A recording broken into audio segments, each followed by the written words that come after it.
Tiba saatnya kita akan melaksanakan perjamuan kudus. Mari kita siapkan hati kita, siapkan pikiran kita, tubuh jiwa roh kita.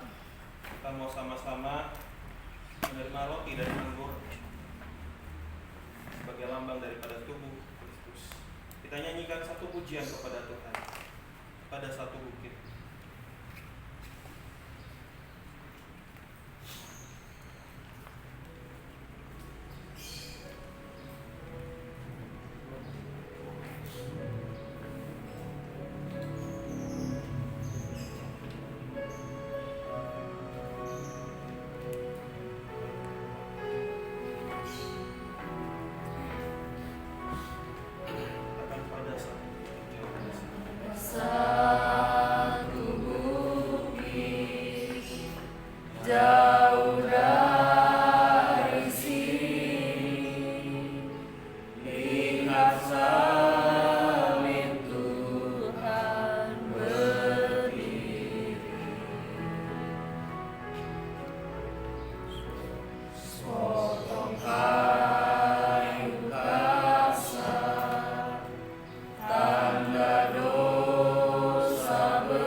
Sebab firman Allah berkata, jadi barang siapa dengan cara yang tidak layak makan roti atau minum cawan Tuhan, dia berdosa terhadap tubuh dan darah Tuhan.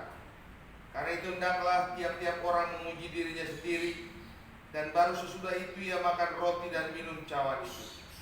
Karena barang siapa makan dan minum tanpa mengakui tubuh Tuhan, ia mendatangkan hukuman atas diri. Karena itu marilah kita merendahkan diri di hadapan Allah dengan mengakui dan menyesali dosa pelanggaran kita dalam saat teduh sejenak.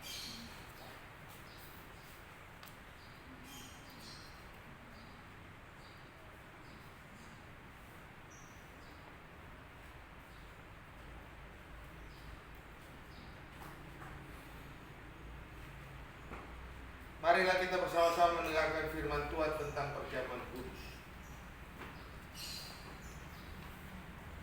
yang diambil dari Yohanes 6 ayat 35 sampai 58. Demikian firman Tuhan. Akulah roti hidup, barang siapa datang kepadaku, ia tidak akan lapar lagi, dan barang siapa percaya kepadaku, ia tidak akan haus lagi. Aku berkata kepadamu, sungguhnya barang siapa percaya, ia mempunyai hidup yang kekal. Akulah roti hidup. Aku berkata kepadamu, sungguhnya jikalau kamu tidak makan daging anak manusia dan minum darahnya, kamu tidak mempunyai hidup di dalam dirimu. Barang siapa makan dagingku dan minum darahku, ia mempunyai hidup yang kekal, dan aku akan membangkitkan dia pada akhir zaman. Sebab dagingku adalah benar-benar makanan dan darahku adalah benar-benar minuman. Barang siapa makan dagingku dan minum darahku, ia tinggal di dalam aku dan aku di dalam dia. Sama seperti Bapa yang hidup mengutus aku, dan aku hidup oleh Bapa, demikian juga barang siapa yang memakan aku akan hidup oleh aku. Inilah roti yang telah turun dari sorga, bukan roti seperti yang dimakan nenek moyangmu dan mereka telah mati. Barang siapa makan roti ini akan hidup lama-lamanya. Mari saudara-saudara dikasihi Tuhan Yesus Kristus, sesuai dengan pesan Tuhan Yesus, marilah kita yang telah menguji diri di hadapan Allah menerima perjamuan kudus ini. Kristus memberikan perjamuan kudus ini menjadi penghiburan bagi setiap orang yang telah mengakui dan menyesali dosa-dosanya. Melalui perjamuan kudus ini marilah kita mengenal akan Tuhan Yesus dan segala pengorbanannya untuk menebus kita dari kuasa dosa supaya kita terhindar dari kebinasaan. Dosa kita telah diampuni dan kita sudah diperdamaikan dengan Allah. Inilah yang dimeteraikan oleh Kristus ke dalam hati kita melalui perjamuan kudus ini. Setiap kali kita merayakan perjamuan kudus, kita menerima roti yang melambangkan tubuh Kristus dan anggur yang melambangkan darah Kristus. Maka kita bersekutu dengan Dia, artinya Dia di dalam kita dan kita di dalam Dia. Sebab itu, marilah kita mengenangkan dan memberitakan kematiannya sebagai tanda kita mengaku Tuhan Yesus mati karena dosa kita dan telah bangkit kembali dari antara orang mati supaya kita dibenarkan. Marilah kita mengikut Tuhan dan melakukan firman-Nya agar hidup kita semakin kudus sebagai pernyataan rasa syukur kita kepada-Nya. Selain daripada itu, marilah kita bersatu hati, saling mengasihi, tolong menolong satu sama lain sebagaimana yang telah dinyatakan kepada kita, dan kita layak dalam jemaat Kristus Yesus Tuhan. Sebab Dia adalah kepala dari jemaat dan kita adalah anggotanya. Tuhan telah memberikan kepada kita hukum kasih tatkala Dia berkata, dengan demikian semua orang akan tahu bahwa kamu adalah murid-muridku kalau kamu saling mengasihi. Mari kita tunduk kepala, kita berdoa. Bapa kami yang di sorga, pada waktu kami menerima perjamuan kudus ini, kuatkanlah dan teguhkanlah iman kami, agar kami mampu mengikuti teladan pengorbanan Kristus Tuhan kami. Gembalakanlah kami Tuhan, gerakkanlah hati kami agar selalu setia merindukan-Mu hingga kekal. Dalam nama-Mu Tuhan Yesus kami berdoa. Amin. Amin. Mari kita nyanyikan lagu lagi. Kita bernyanyi salibnya, salibnya. Bawalah aku Yesus dekat kepadamu. Salibnya,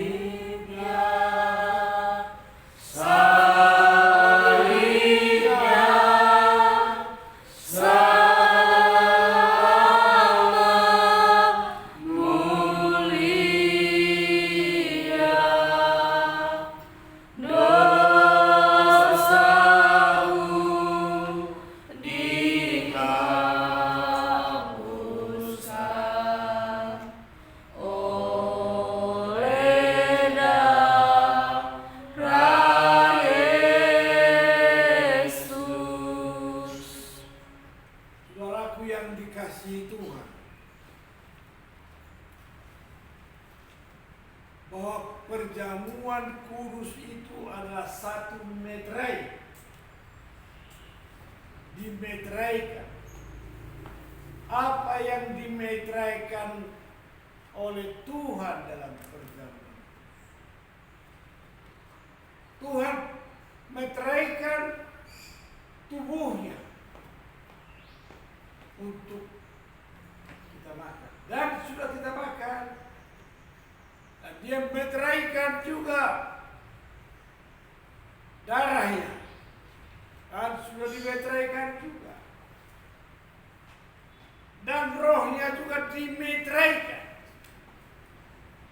dalam diri kita. Apa arti meterai? Siapakah yang dapat memisahkan engkau dari kasih Tuhan Yesus Kristus? Tidak ada, karena sudah dimeterai. Dan yang dapat membuka meterai Tuhan hanya Tuhan jalan kembali. Kalau kamu berjuang atau tergoda untuk kembali, ingat baik, kamu menghujat Roh Kudus. Dan dosa yang tidak dapat diampuni lagi. Oleh karena itu, di dalam pembacaan tadi, inilah yang dimeteraikan dalam perjamuan kudus, supaya tidak ada yang dapat membuka.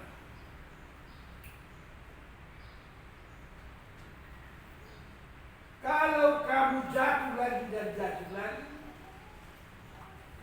oleh karena kamu memang jatuh, bukan Tuhan yang membuka meterai dari kamu, tapi kamu menyangkal,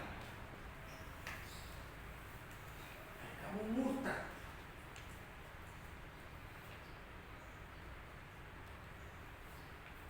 Tetapi pada dasarnya tidak ada yang dapat memisahkan kita dari kasih. Lalu meterai itu tetap padamu sampai akhir hidupmu. Ketika kamu sudah sampai ke Firdaus, kalau zaman itu kamu dicatat dalam buku kehidupan anak domba Allah. Ada yang dicatat dalam buku kehidupan anak domba Allah untuk dibangkitkan kembali pada saat bunyi sangkakala itu. Orang yang hidup pada zaman itu diubahkan menjadi hidup baru, memasuki Firdaus. Orang yang ditentukan dalam buku kehidupan pada kebangkitan pertama, masuklah di Firdaus. Untuk saudara ketahui bahwa tidak semua orang percaya akan dibangkitkan pada kebangkitan yang pertama. Hanya orang yang ditentukan dalam buku kehidupan yang percaya ini dibangkitkan pada kebangkitan pertama, masuk ke Firdaus. Lalu yang percaya lainnya dibangkitkan pada akhir zaman untuk masuk ke langit yang baru dan bumi yang baru, masuk pada kekekalan. Di sanalah semua manusia yang percaya dipersatukan oleh Tuhan. Haleluya. Oleh karena itu harus kalian mengingat agar supaya kita mencermati kitab Wahyu. Sebelum Tuhan Yesus Kristus datang, ada peristiwa besar terjadi. Menurut Alkitab, yaitu di dalam Wahyu pasal 11 ayat 1 secara khusus mengatakan bahwa ada persekutuan yang kudus dan am yang memasuki jemaat gereja Tuhan di akhir zaman. Jadi sungguh-sungguh ada gereja Tuhan di akhir zaman yang bersekutu di bait suci itu. Lalu selainnya di mana? Selainnya ada di luar bait suci. Dan kepada semua orang yang di luar bait suci itu, Musa dan Elia datang untuk bersaksi. Kepada orang yang di luar pelataran bait suci, maka Musa dan Elia, saudaraku, Mengapa Musa dan Elia meninggalkan bangsa itu? Dan kemana dia? Dan juga Elia, kenapa dia hanya menyeberang ke sungai Yordan? Dan ternyata kedua orang itu berjumpa dengan Yesus. Dan perjumpaan Yesus dengan Elia dicatat dalam Matius pasal 17.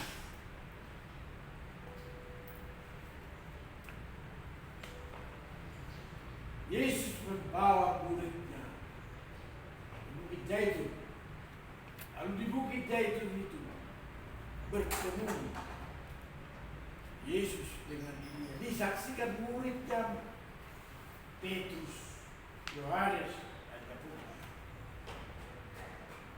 Itu satu petanda bahwa Musa dan Elia dipersiapkan akan datang. Dan pada Wahyu pasal 11 dia datang. Kenapa begitu penting dia datang lagi? Karena bangsa Israel menolak Yesus, tidak percaya bahwa Mesias yang dicatat dalam buku Musa akan datang. Sampai hari ini tidak percaya. Maka Musa dan Elia akan berkhotbah kepada semua agama, bukan hanya kepada bangsa Israel.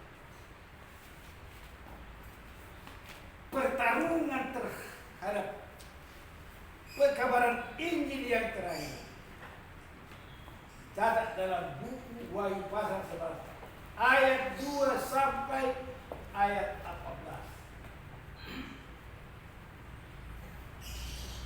Setelah pertarungan ini Musa dan Elia dicatat dikalahkan oleh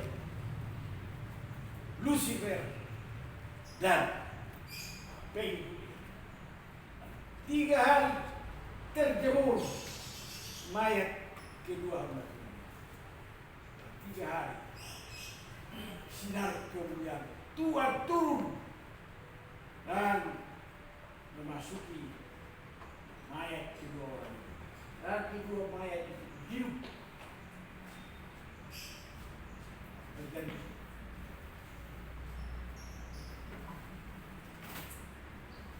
malapetaka yang dahsyat, guntur, halilintar, dan badai terjadi. Lalu kedua hamba itu kembali ke surga. Ayat yang terakhir dari pasal 11 ayat 19, Tuhan menunjukkan baik Allah yang di surga. Tapi baik Allah yang di surga menurut buku Tuhan itu adalah fitnah. Maka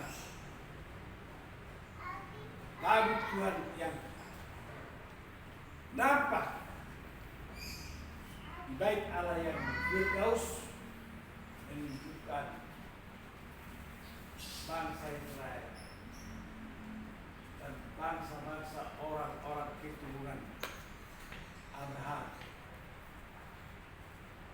menyaksikan bahwa Mesias itu benar Yesus. Mereka melihat tabut itu kembali. Agar jemaat Tuhan sadar kita ini ada petanda sebelum Yesus datang pada ayat firman Wahyu pasal 19 ayat 11 sampai 16 dan Wahyu pasal 20 ayat 1 sampai 6. Tuhan Yesus datang untuk menggenapi firman Tuhan. Karena firman Tuhan sesungguhnya Adam dan Hawa tidak melakukan perintah Tuhan yang benar. Yaitu apa? Harusnya Adam dan Hawa harus menguduskan hari Sabat Tuhan, hari ke-7 Tuhan. Tapi sebelum selesai hari Sabat Tuhan, dia jatuh dalam dosa.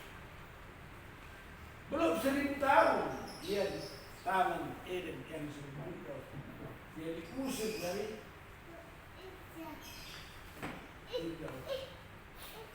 Manusia tidak dapat melakukan hari Sabat Tuhan. Itu perintah Tuhan. Maka Tuhan sendiri, Yesus sendiri datang untuk memenuhi menggenapi firman Tuhan untuk berhari Sabat.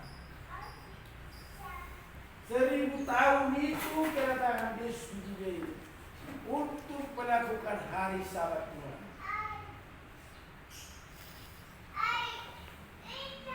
Menggenapi firman Tuhan. Sucikan dan kuduskanlah hari Sabat Tuhan. Tidak dapat dilakukan oleh manusia sampai saat ini. Jadi kalau ada orang yang mengaku kami adalah pengikut Sabat Tuhan, kami beribadah pada hari ke-7, itu hanya konsep. Kita akan melakukan hari Sabat Tuhan kalau Yesus berkata. Hanya dia yang dapat memimpin umatnya untuk mengikuti hari Sabat Tuhan 1000 tahun. Nah, kita menunjuk hari Sabat di bumi, di Firdaus. Maka kita mengingatkan untuk menyambut hari Sabat. Kapan Yesus kembali? Kapan Yesus kembali? Ke dalam dunia ini sudah tak lama lagi. Betapa senang hatiku kita sudah bertemu. Hatiku sangat rindu pada Yesus Tuhan. Oleh karena itu gereja satu saat tidak boleh lagi. Ada pertanda-pertanda dalam wahyu yang menyatakan ada fase-fase yang harus diambil oleh gereja oleh hamba Tuhan. Kami dia datang mengenai Sabat Tuhan untuk tahun masa lalu. Harus diingat sekarang apa yang sudah dibaca tadi, bahwa perjamuan kudus ini dimeteraikan oleh Tuhan sendiri. Siapakah yang dapat memisahkan kita dari kasih Kristus? Dan kasih Kristus itu adalah kita memakan tubuhnya, kita minum darahnya, dan rohnya adalah. Maka kita berdoa. Tidak tahukah engkau bahwa engkau adalah bait Allah? Tidak tahukah engkau bahwa di dalam hidup dirimu ini ada roh Tuhan? Jadi mengokohkan iman kita dalam layan mengasihi lebih sungguh. Tuhan lebih dulu mengasihi kepadaku, layani mengasihi lebih sungguh. Saudara yang bertugas untuk melayani perjamuan kudus itu, yaitu yang tentu ada 3 petugas yang harus bangun sini.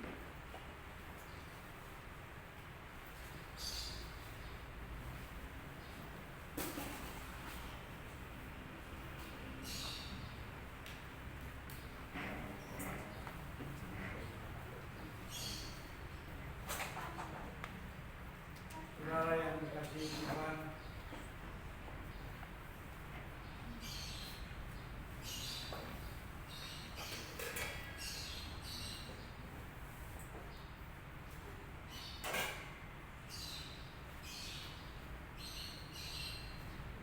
saudara yang dipanggil untuk melayani perjamuan, yakinkan dirimu kau adalah utusan Tuhan untuk melayani perjamuan kudus.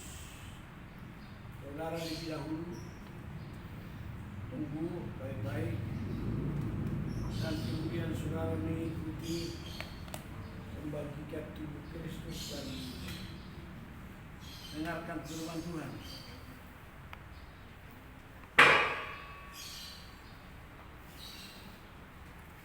Dengarkan baik-baik. Sebab apa yang telah kuteruskan kepadamu telah kuterima dari Tuhan, yaitu bahwa Tuhan Yesus pada malam waktu dia diserahkan mengambil roti dan sesudah itu ia mengucap syukur atasnya, ia mencabutkannya dan berkata, inilah tubuh. Yang pertama maju dulu, yaitu yang memegang tubuh Kristus. Inilah tubuhku yang diserahkan bagi kamu.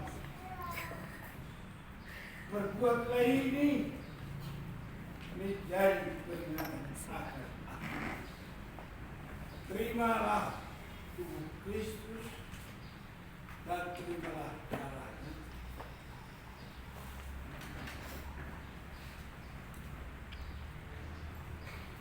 Tunggu perkataan Tuhan untuk kau makan tubuh Kristus dan minum darah Kristus.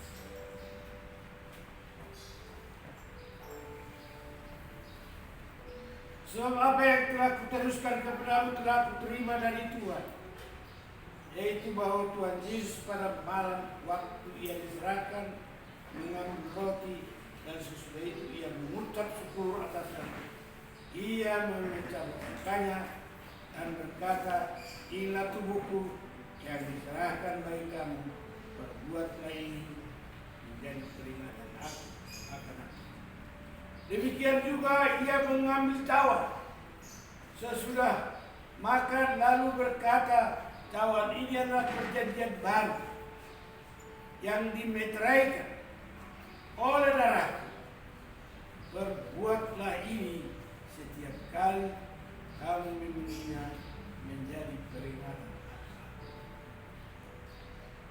Saudara-saudara yang dikasihi Tuhan, supaya berikan roti pada semua sebagai tubuh Kristus.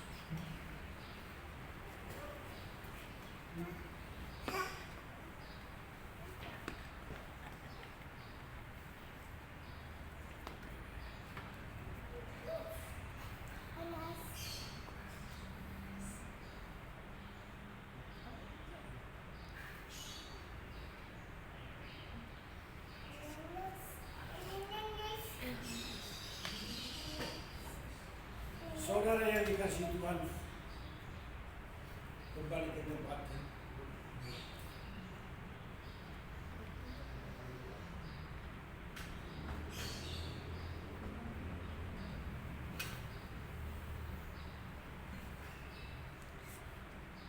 Kembali ke tempat dan duduk di tempat.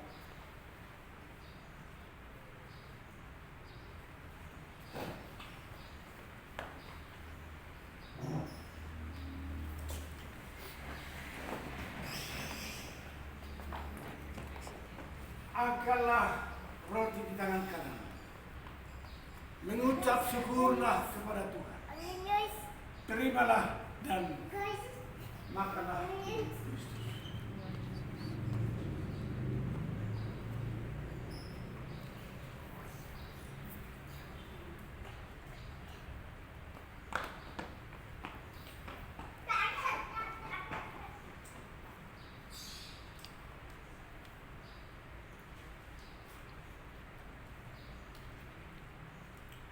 Angkatlah darah Kristus.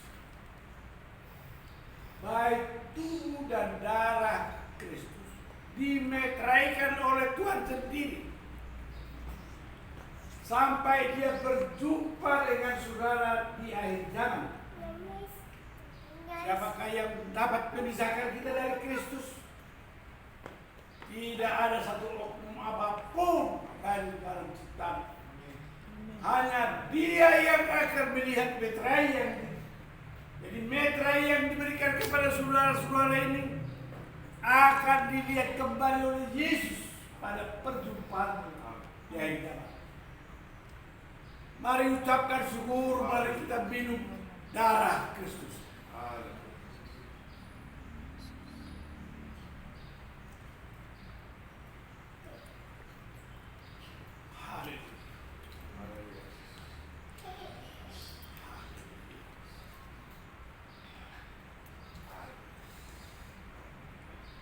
Betapa baiknya Tuhan.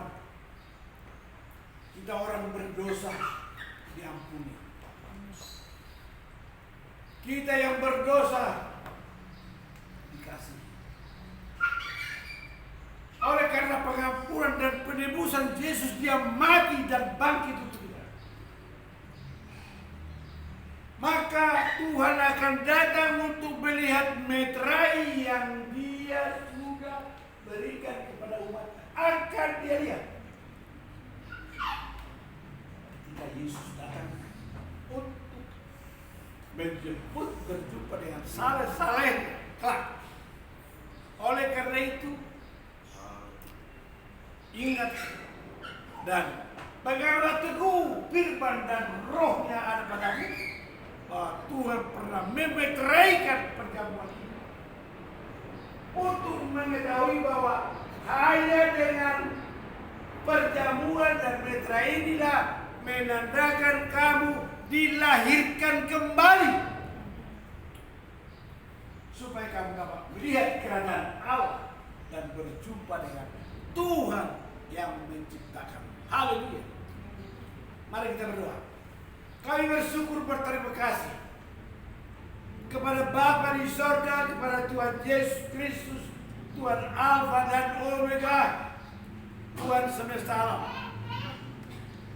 yang melawat kami pada saat ini, supaya kami mengenal kasih-Mu yang sempurna, dan oleh kasih-Mu yang sempurna kami menjadi makhluk ilahi yang sabar. Kami menjadi makhluk yang setia dan taat dan rendah hati. Kami menjadi makhluk ilahi yang memiliki hati nurani yang murni dengan semangat yang menyalakan. Haleluya. Semua berkata amin. Amin. Waktu dan tempat dipersilakan.